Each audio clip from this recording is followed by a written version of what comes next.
Bonjour, c'est Dominique. Alors, on continue. Alors, j'ai pas terminé parce que je voulais vous montrer comment procéder. Deux petites choses que je voulais vous dire avant. Alors, ici, je ne l'avais pas bien montré. C'est comme des petits trous d'engrenage. Si jamais vous avez des roues d'engrenage, faites un album masculin. C'est vraiment, ça se porte vraiment bien. Puis ici, à cause que c'est la mécanique, etc., à cause des voitures, alors c'est l'idéal. Alors ça, je voulais vous montrer ça. Aussi, je voulais vous parler des aimants. Alors, quand je vais parler du matériel, je sais qu'il n'y a pas vraiment d'embellissement, tout ça. Ben, si vous en avez, vous en mettez. Mais bon, j'avais oublié de parler des aimants. Alors, des aimants ici, comme vous voyez, moi j'ai des 8 mm, toujours 1 mm d'épaisseur. J'ai 8 mm, puis j'ai des 10, si jamais j'ai besoin d'un petit peu plus de magnétisation, s'il y a de la tension, ça force un peu pour fermer, alors là, ça prend des aimants un petit peu plus larges. Si vous avez, comme le folio, quand on va le fermer, là, on a besoin des aimants encore plus larges. Alors ici, j'ai 1,5 cm de diamètre, toujours 1 mm d'épaisseur. Alors ça, on va les utiliser très bientôt. Ça va être pour installer sur le folio. Alors ici, ce que j'ai fait, c'est que j'ai tout... ici d'ailleurs, il n'est pas bien collé. Oui, il est collé. Alors j'ai tout préparé. J'ai continué ce que je vous avais dit de continuer. Et puis, je voulais vous juste respécifier que... alors quand je vous avais expliqué, quand on colle le deuxième rabat, celui qui va aller sur le dessus, alors c'est important qu'il soit au centre. Alors vous voyez, entre ici et ici, le centre, pour que ça soit plus joli. Parce que lui, c'est certain qu'il va dépasser le centre parce que les deux doivent se chevaucher. Alors, c'est pour qu'on puisse avoir le deuxième au centre, celui qui est à l'extérieur. Alors, vous voyez ici, lui est à l'extérieur, est à peu près au centre. Lui est à peu près au centre. Bon, idéalement au centre, OK? Alors ici, oui, je suis au centre. Alors, vous partez du centre ici, vous allez vers l'extérieur, vous rajoutez. Alors ici, j'ai rajouté lui. Alors ici, ben, je suis en train de faire le tour ici. Je me suis gardé la longueur pour pouvoir couper juste ce dont j'ai besoin. Alors ici, je me trouve à avoir mesuré, après avoir fait le contour ici, je n'ai pas encore rabattu. Alors à ce moment-là, vous trouvez à calculer toujours l'espace que vous laissez entre vos cartonnettes. Et puis là, vous allez couper votre papier, votre bande ici, au centre. Alors moi ici, je calcule 4 mm. Alors le centre se trouve à être ici. Alors, je croise environ 5 mm. C'est correct, c'est pas beaucoup, mais ça va. Alors je vais couper ici. Là, je vais pouvoir le coller. Et ensuite, on va continuer la suite finalement de la base, la structure du folio. Alors, mon 4 mm ici, idéalement. Puis, je vais avoir la même chose ici.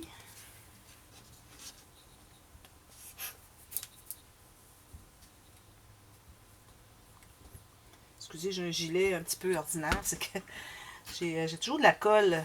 Je prends toujours de la colle. Puis là, ben, j'ai dit, ben, je vais en mettre un qui a déjà de la colle de souiller. J'aurais pas à le relaver. Bon, alors voilà. Je devrais vraiment me procurer un tablier. Je devrais avoir un tablier avec mon nom dessus, quelque chose comme ça. Ce serait joli, hein? Bon. Alors lui ici, je vais pouvoir le rabattre parce qu'il se trouve être à l'intérieur. Alors, je refais ceci. Comme ça. Je mets ma colle ici.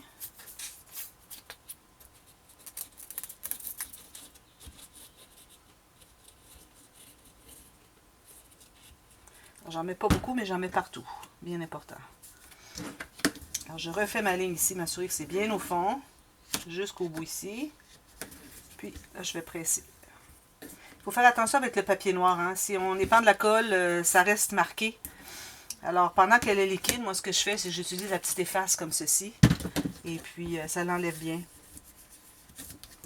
Même quand elle est un petit peu séchée, là, on arrive à bien l'enlever. Alors ici, je ne sais pas si j'ai craqué.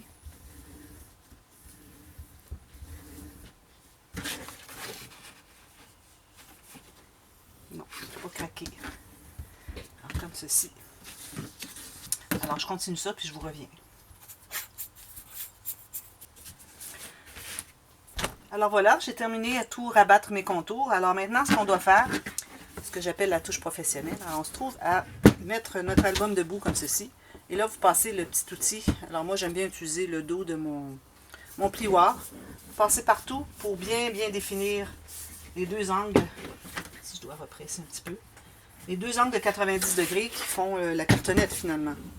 Alors au lieu d'avoir un papier qui est arrondi, Comme ça, de cette façon, on se trouve avoir un beau fini bien droit, bien carré.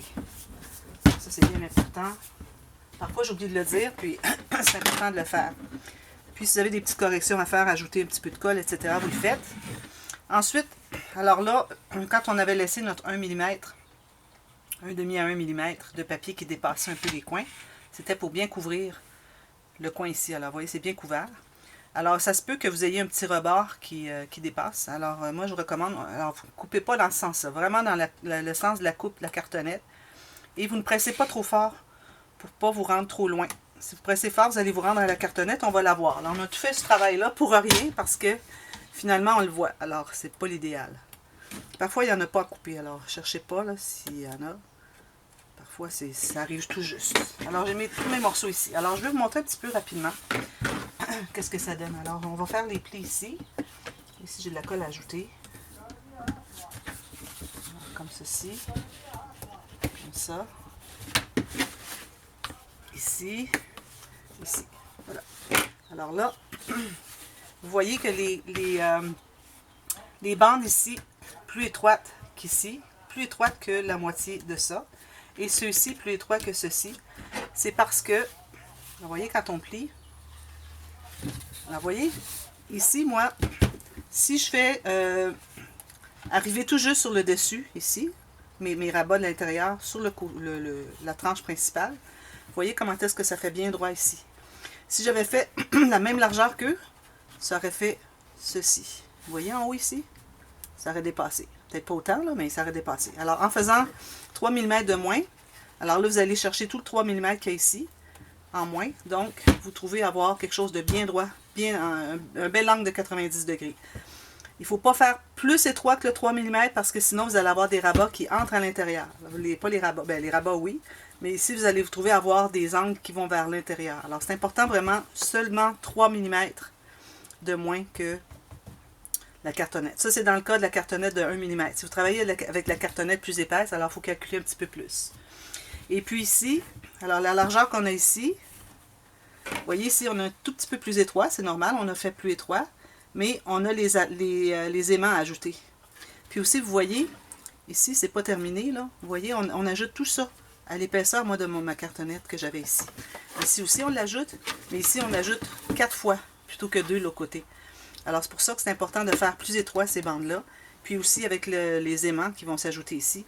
Là, on va se trouver à avoir quelque chose qui est exactement la même largeur ici que ici. Alors, voilà. Alors là, moi, ce que j'ai fait, j'ai taillé des bandes. Alors, 6 bandes. 1, 2, 3, 4, 5, 6. J'ai fait un pli à l'intérieur.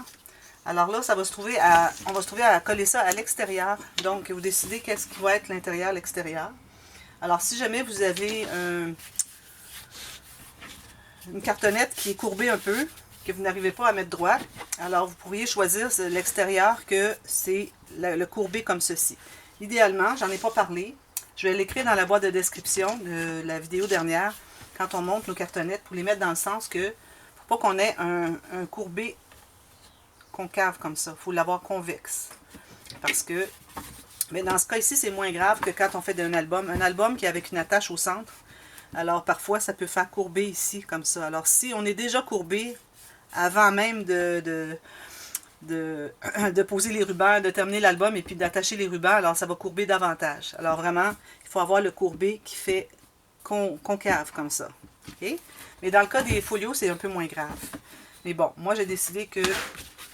je vais regarder rapidement. Alors, c'est ça. Idéalement, vous pouvez regarder ça avant pour mettre tous les concaves dans le même sens. Alors, vous ne voulez pas avoir un bombé comme ça et un comme ceci, parce que là, vous allez avoir de la difficulté à décider quel côté vous allez vouloir avoir. Alors, moi, je vais faire l'extérieur ici. Oui, parce que lui, il est un tout petit peu bombé. Vous voyez, un tout petit peu bombé comme ça. Alors, vous avez des bandes. Vous allez calculer à les... Alors là, moi, je vais les faire arriver tout juste sur le côté, ici. C'est pas nécessaire d'ajouter de l'épaisseur. Parce que le papier ici, l'extérieur du folio va tout être couvert de toute façon.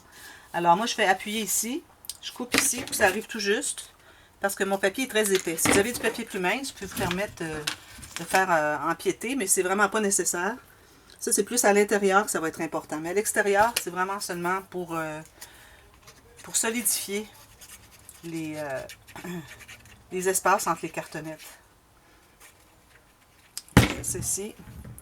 Et puis, avec le pli que j'ai fait, idéalement, j'essaie d'avoir le pli à quelque part dans l'espace qui est entre les cartonnettes. Pour que ça plie bien là. Idéalement au centre. Alors, je fais ça.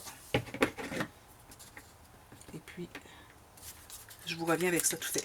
À tantôt. Alors, je suis de retour. Alors, j'en ai gardé un parce que je voulais vous montrer que l'idéal, si vous avez fait le pli dans le centre, ce qui est recommandé fortement, ayez le pli collé pour que le pli soit comme ça parce que l'album, les couverts vont fermer comme dans ce sens-ci. Alors, aussi bien avoir le pli dans le bon sens. Alors, j'appuie ici. Je mets le pli au centre. Puis ici au centre aussi. Alors, tout ce qu'il nous reste à faire pour ce qui est de la structure maintenant, je vais m'assurer que c'est tout bien plié. Il va falloir que je fasse une tournée pour voir si j'ai bien collé tous mes bandes autour, parce qu'il y a des endroits où j'avais vu qu'ils n'étaient pas bien collés. Voilà. Alors ça, c'est ça. Maintenant, ici au centre, alors là, on va se tailler des bandes. Il faut dépasser de plus que 1 cm chaque côté, pour que ça fasse un beau rendu. Alors moi, j'ai calculé ici, vous voyez, j'ai environ 2 cm chaque côté. Alors encore là, là, on se trouve à l'intérieur. Alors moi, j'aime bien calculer 1 mm ou 2 en haut et en bas de moins que la hauteur de mon couvert. Alors, je vais couper les 3. Sont où les 3 ici? Alors, j'ai coupé, j'ai taillé 2 étroits puis un plus large. Alors, les 2 étroits vont être pour les 2 étroits ici. Puis le plus large est ici. Vous voyez, j'empiète environ 2 cm. Là, j'ai du papier plus mou parce que j'ai peur que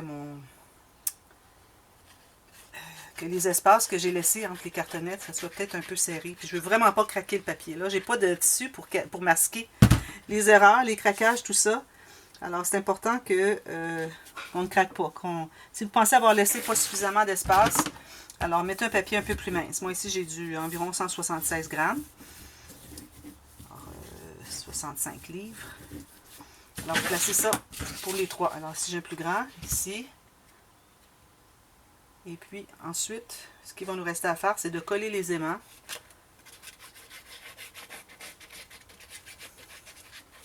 Puis ensuite, on va pouvoir commencer à faire les interactions dans les 4 sections. Alors, idéalement, que vous essayez d'avoir la même distance en bas qu'en haut, et surtout la même distance d'une place à l'autre, d'un morceau à l'autre, pour que ça soit régulier. Alors, je fais ça, et puis je vous reviens demain pour la suite. Alors là, on va commencer peut-être je vais faire les aimants tout de suite. Je commence à avoir le temps, sinon je les fais demain. C'est difficile à voir le noir. Hein?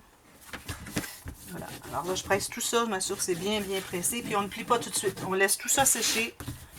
Alors moi, je vais faire ça avant la prochaine vidéo. Je vous montrerai comment faire, façon de faire. Alors, ça va vous prendre vraiment un outil qui n'est pas trop mince. Alors, vous voyez, si moi, j'utilise à peu près ici entre 3 et 4 mm d'épaisseur. Je n'utilise pas la pointe, même si elle était très ronde. Je ne l'utiliserai pas parce que ça va déchirer. Vous avez un espace dessous. Alors, on va l'utiliser comme ceci pour plier tout à l'heure. Alors, il y a toujours un outil qui n'est pas trop...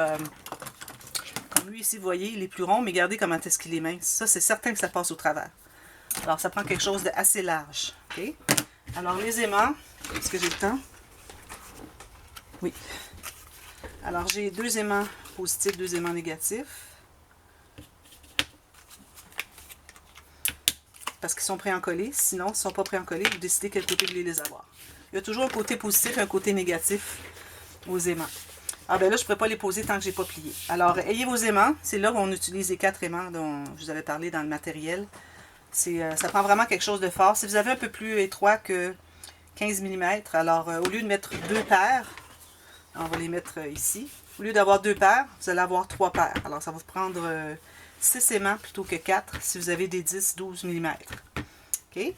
Alors je vous reviens avec ça demain. Alors, je vais laisser sécher tout ça, puis on continue la série, puis on va faire les interactions dans les couverts. Moi, il me reste à décider, je n'ai rien décidé encore. Alors voilà, alors à demain, merci, bye bye.